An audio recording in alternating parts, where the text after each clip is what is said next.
अस्सलाम वालेकुम। Book review series में आज जिस बुक का हम रिव्यू करेंगे वो है why nations fail. Why nations fail के जो ऑथर हैं वो दो ऑथर्स हैं इस बुक के। एक ऑथर जो है वो डैरन है और दूसरे जो हैं जेम्स रॉबसन है। डैरन जो है वो अमेरिकन इकोनॉमिस्ट है, लेकिन जो जेम्स रॉबसन है वो पॉलिटिकल साइंटिस्ट है और इस टाइम वर्क कर रहे हैं हार्वर्ड यूनिवर्सिटी में एज अ प्रोफेसर। अब after reading this book you can easily understand the politics of USA, UK, Saudia, Pakistan, India, China, Iran और इसी तरह बाकी जिस भी कंट्री के बारे में आपने उसके पॉलिटिकल इश्यूज या पॉलिटिकल कोई भी आपके माइंड में कोई क्वेश्चन है उसको आप इजीली अंडरस्टैंड कर सकते हैं इस बुक को पढ़ने के बाद। इसके साथ साथ इस बुक से हमें इकोनॉमिक पावर, इकोनॉमी से रिलेटेड जितने भी इश्यूज हैं किसी कंट्री में, डेवलप्ड कंट्रीज हों या डेवलपिंग कंट्रीज हों, उसके बारे में भी हमें यहाँ से काफ़ी इन्फॉर्मेशन मिलेगी। ऑफ पॉलिटिक्स और इकोनॉमी जितने भी होंगे वो आपके तमाम क्लियर हो जाएंगे इस बुक को पढ़ने के बाद।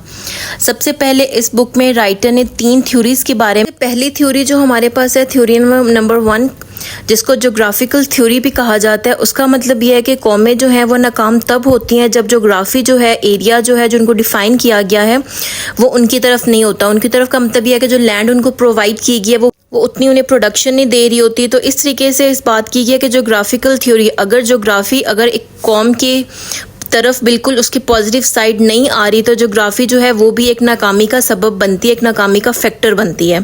थ्योरी 2 जो यहाँ पे बताई गई है वो कल्चरल थ्योरी। इसका मतलब है कि कुछ कौमों के जो कल्चर होते हैं वो बहुत कंजर्वेटिव होते हैं, उनके कल्चर और सोशल नॉर्म्स जो है वो उनको फ्लोरिश नहीं होने देते।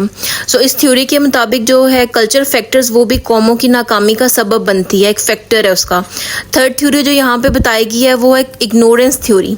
इग्नोरेंस थ्योरी का मतलब ये है कि कंट्री के जो लीडरशिप है उनको यही नहीं पता होता कि उनकी कंट्री में या उनके लोगों को किस तरह की पॉलिसीज चाहिए।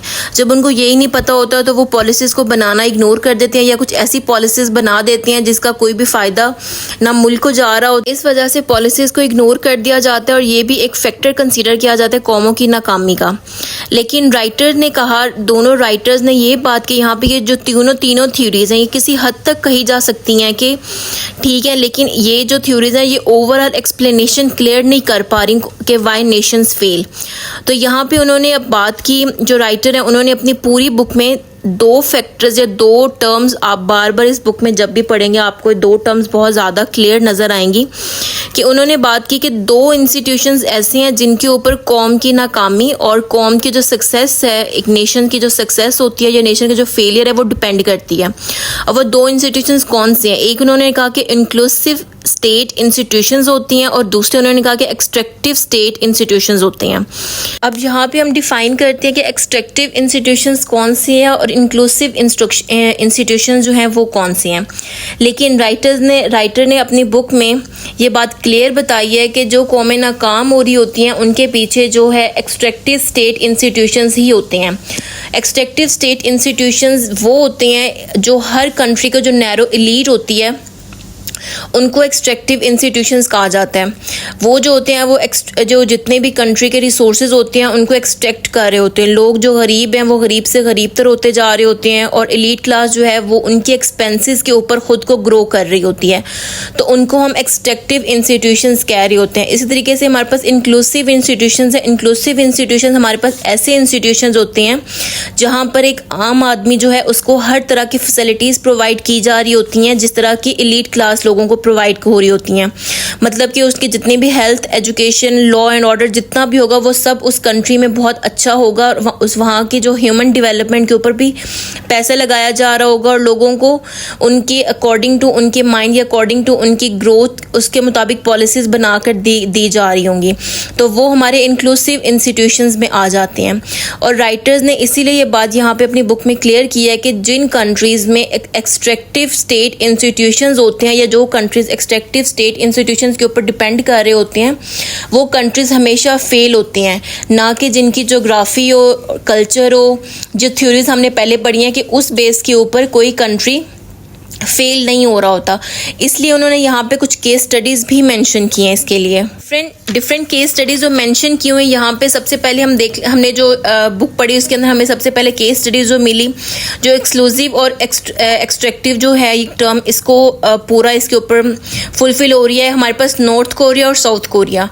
जब कोरियन वॉर हुई, आफ्टर कोरियन वॉर कोरिया जो था स्प्लिट हो गया दो पार्ट्स में, नॉर्थ कोरिया और साउथ कोरिया। नॉर्थ कोरिया के ऊपर जो हम कह सकते हैं कि रशिया एज अ डोमिनेंट बनकर बैठ गया, और साउथ कोरिया के ऊपर जो है America as a dominance position लेकर बैठ गया। अब अमेरिका ने साउथ कोरिया पर इंक्लूसिव स्टेट इंस्टीट्यूशंस डेवलप किए, जिस तरीके से अमेरिका के अपने अंदर इंक्लूसिव स्टेट इंस्टीट्यूशंस डेवलप हुए हैं, सेम इसी तरीके से उसने साउथ कोरिया के ऊपर डेवलप किए।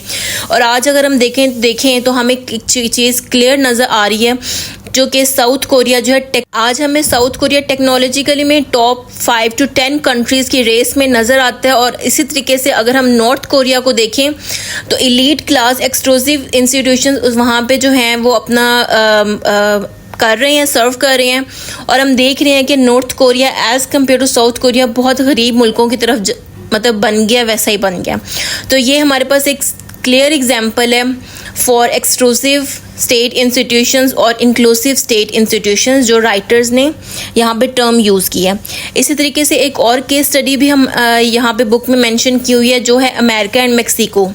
दोनों डिफरेंट कंट्रीज़ हैं मगर एक ही जोग्राफी में हैं। मेक्सिको एंड अमेरिका की जो साउथर्न साइड है उनका कल्चर सिमिलर है, क्योंकि थ्योरी जो नंबर 2 थी उसमें यही था कि कल्चर डिफरेंस के ऊपर, कल्चरल थ्योरी जो है उसकी बेस के ऊपर भी जो कौमें जो है नाकाम होने लग जाती हैं। तो वो ये केस स्टडी उस चीज़ को गलत प्रूफ करेगी कि नहीं, हर जगह ऐसा नहीं होता। मेक्सिको और अमेरिकन साउथर्न साइड जो है वो दोनों का कल्चर सेम है, ठीक है, लेकिन डिफरेंस क्या है यहाँ पे? डिफरेंस सिर्फ इतना यहाँ पे है कि मेक्सिको में एक्सट्रैक्टिव स्टेट इंस्टीट्यूशंस हैं, जबकि अमेरिका में इंक्लूसिव स्टेट इंस्टीट्यूशंस हैं। और इंक्लूसिव स्टेट इंस्टीट्यूशंस को डेवलप करने के लिए कोई सिर्फ 5-6 साल नहीं चाहिए होते। इंक्लूसिव स्टेट इंस्टीट्यूशन किसी भी कंट्री में डेवलप करने के लिए, एक ग्रो के लिए काफ़ी अरसा लग जाता है। कि हाफ पार्ट में तो हमें तो ये चीज़ क्लियर हो जाती है हाफ चैप्टर्स में कि थ्योरीज़ के ऊपर डिपेंड करके, जोग्राफी, कल्चर या फिर इग्नोरेंस थ्योरीज़ के ऊपर डिपेंड करके किसी नेशन की सक्सेस या फिर फेलियर डिपेंड नहीं कर रही होती, बल्कि हमने उसके काउंटर आर्गूमेंट्स राइटर ने हमें बताया और वो हमने आज इस वीडियो में देखे। अब पार्ट 2 जो है इस बुक का, उसके अंदर कुछ आइडियाज़ हमें मिल रहे होते हैं। किस तरीके के आइडियाज़ हैं? ऐसे आइडियाज़ हैं जिनको आप फर्दर अपने current affair, Pakistan affair, SA, US history, किसी भी टॉपिक का कोई क्वेश्चन आ जाता है तो आप उसके अंदर उसको एज अ रेफरेंस के तौर पे यूज़ कर सकते हैं। अब वो कौन सा आइडियाज़ हमें मिले हैं? सबसे पहले हम देखते हैं कि हमें एक आइडिया मिला यहाँ पे।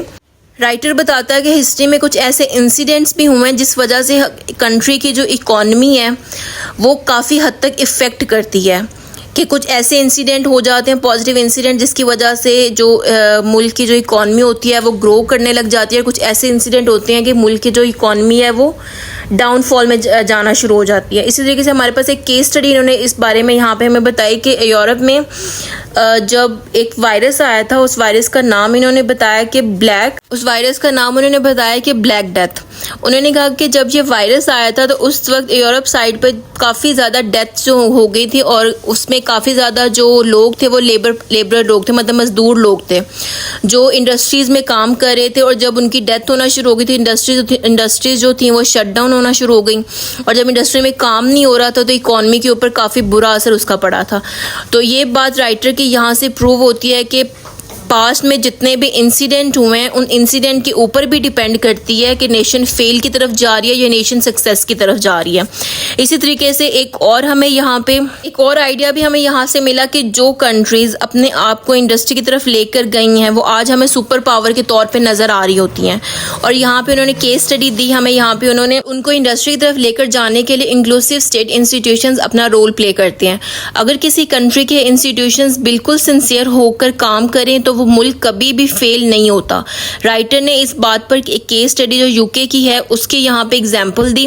जब कंट्रीज़ में कोलैबोरेशन नहीं होगी तो उनका इफ़ेक्ट जो है वो लॉन्ग लास्टिंग होते हैं। अब अगर हम पूरे बुक को 4 to 5 लाइंस में डिस्क्राइब करना चाहें तो हम ये बात करते हैं कि राइटर ने हमें यहाँ इस बुक में बताया कि किसी भी कंट्री के जोग्राफी, कल्चर, नॉलेज नहीं डिसाइड करता कि वो नेशन फेल होगी या कामयाब होगी। कंट्रीज़ की फेथ प्री डिटर्मिन नहीं होती। कंट्रीज़ जैसे मर्जी हो, सिर्फ एक चीज़ मैटर करती है कि वो वहाँ के अदारे, अगर वहाँ के लोग और अदारे ईमानदार नहीं होते तो मुल्क तबाह हो जाता है। लोगों का भी बहुत रोल प्ले होता है कि मुल्क की प्रोग्रेस पर, और डिपार्टमेंट्स अगर इंक्लूसिव होंगे तो कामयाबी उनको मिलेगी। तो यहाँ पे जो हमने पढ़ा, हमें एक चीज़ समझ आई कि अकॉर्डिंग टू राइटर, अगर कोई मुल्क इंक्लूसिव स्टेट्स के ऊपर डिपेंड करता है तो वो मुल्क कामयाब होगा, अगर तो कोई मुल्क एक्सक्लूसिव स्टेट्स के ऊपर डिपेंड करता है तो वो मुल्क फेल की तरफ जाएगा, वो नेशंस फेल की तरफ जाएंगी। आज हमने जिस बुक का रिव्यू पढ़ा है वो वाई नेशंस फेल। मज़ीद कोई क्वेश्चन हो आप लोगों का तो आप लोग मेरे से कमेंट सेक्शन में भी पूछ सकते हैं।